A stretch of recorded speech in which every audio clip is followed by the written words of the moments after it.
તો ગુજરાતમાં આમ આદમી પાર્ટીના 4 ધારાસભ્યો છે। કઈ બેઠક ઉપર કયા ધારાસભ્ય છે જાણીએ મારા સહયોગી ઝીલન પાસેથી। ઝીલન જી ધ્વની, આપના ધારાસભ્યોની જો વાત કરવામાં આવે તો ડેડિયાપાડા બેઠક પરથી ધારાસભ્ય છે ચૈતર વસાવા, ડેડિયાપાડા બેઠક પરથી બોટાદની બેઠક પરથી ધારાસભ્ય ઉમેશ મકવાણા, આ ઉપરાંત ગારિયાધારની બેઠક પરથી ધારાસભ્ય સુધીર વાઘાણી અને જામજોધપુરની બેઠક પરથી હેમંત ખવા।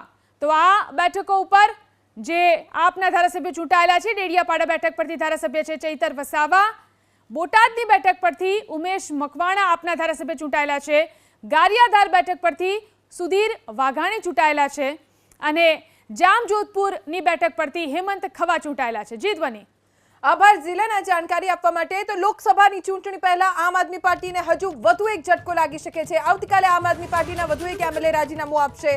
4 માંથી 1ની શક્યતા નહીવત છે, જે ચૈતર વસાવાનું નામ છે, પણ હેમંત ખવા, ઉમેશ મકવાણા, સુધીર વાઘાણી આ 3 માંથી કોઈ એક રાજીનામું આપશે।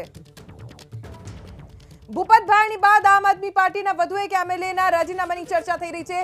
આવતીકાલે આ 3 માંથી એક ધારાસભ્ય રાજીનામું આપશે। સૌરાષ્ટ્રના આમ આદમી પાર્ટીના ધારાસભ્ય એક રીતે જોવા જઈએ તો ડેડિયાપાડાને બાદ કરતા, એટલે કે ચૈતર વસાવાને બાદ કરતા જેટલા પણ આમ આદમી પાર્ટીના ધારાસભ્યો છે સૌરાષ્ટ્રમાંથી આવે છે। જામજોધપુર, બોટાદ અને ગારિયાધાર આ 3 બેઠકો ઉપર, આ 3 માંથી કોઈ એક બેઠક ઉપર ફરી ચૂંટણી યોજાય તેવી પૂરેપૂરી શક્યતા છે, કારણ કે આ 3 બેઠક ઉપર છે આમ આદમી પાર્ટીના ધારાસભ્યો, જેમાંથી કોઈ એક રાજીનામું આપી શકે છે। સૌથી પ્રબળ શક્યતા કોઈની હોય તો એ છે હેમંત ખવા, જે જામજોધપુર વિધાનસભા બેઠકથી ધારાસભ્ય છે, પણ જો હેમંત ખવા નથી તો બોટાદ અને ગારિયાધાર ઉમેશ મકવાણા અને સુધીર વાઘાણી રાજીનામું આપી શકે છે।